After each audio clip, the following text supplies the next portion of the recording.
Think about it for a second. Almost 15 years ago, a small bird who couldn't even fly made a choice. He would do the impossible or die trying. If you don't know this story, let me tell you. In a documentary by Werner Herzog, there's a scene where a penguin is walking with his colony toward the ocean to find food. And then suddenly, he stops. He turns around, and he starts walking the other way, straight toward the mountains. The path he chose has no food for 70 kilometers, no shelter, nothing. It is absolutely certain that this penguin will die on that road. And still, he walks. The narrator even tells you, if you picked this penguin up and carried him back to his group, he would just turn around and walk toward the mountains again. This video kept showing up in my feed for days, and I kept skipping it. But recently it came back, and this time I stopped. I watched the whole documentary, and then I understood why this penguin was destined to go viral. Because hidden inside those 2 minutes are 4 lessons that ancient Japanese masters spent their entire lives teaching. 4 truths the samurai wrote about centuries ago. And I don't know if you've seen this video, but I'm certain you never noticed these 4 things. So let me show you, because wisdom like this almost never reaches you. The first lesson is about waking up. The moment that penguin stopped and turned, I stopped seeing a bird and started seeing a person.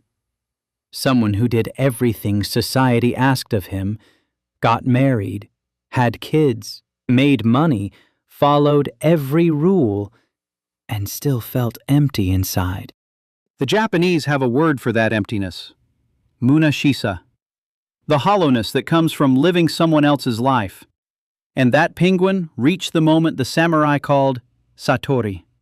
A sudden awakening, where something inside him said, I've played the survival game long enough. Now, I want to actually live. The second lesson is about focus. In the video, a man stands directly in the penguin's path.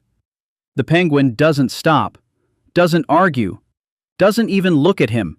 He just walks around him and keeps going, never once looking back. The Japanese call this fudoshin, the immovable mind. A decision so absolute that nothing on earth can shake it. Remember, even dragged back to his group, he turns around and walks to the mountain again. That's the clarity the samurai trained their whole lives to reach. The third lesson is about silence. Notice what the penguin doesn't do. He doesn't stop to explain himself. He doesn't argue with the people watching. He doesn't try to make his group understand. He just walks. The Japanese call this mokusatsu, to kill with silence. And here's the truth most people miss. If you're still explaining yourself, you're still asking for permission.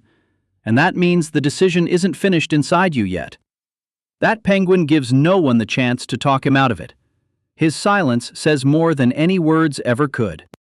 The fourth lesson is about death. The samurai practiced it every single day. Shinu kakugo, the readiness to die, because they understood death is the one truth you can never negotiate with. Society loves to show you the middle of life. Get married, buy a house, make money. But it hides the end from you, because if you saw it clearly, you might start questioning everything that came before it. That penguin knew that walking to the ocean would never make him immortal, so he chose to die walking towards something that felt true. He never reached the mountain, but his spirit reached something far greater. 15 years later, millions of people still talk about a tiny bird who couldn't even fly, and became a teacher to the smartest species on the planet. The question was never whether you'll die, you will. The question is whether you'll die having walked your own path or having followed someone else's. The crowd will survive, but only the ones who leave it will ever truly live. Thank you for watching.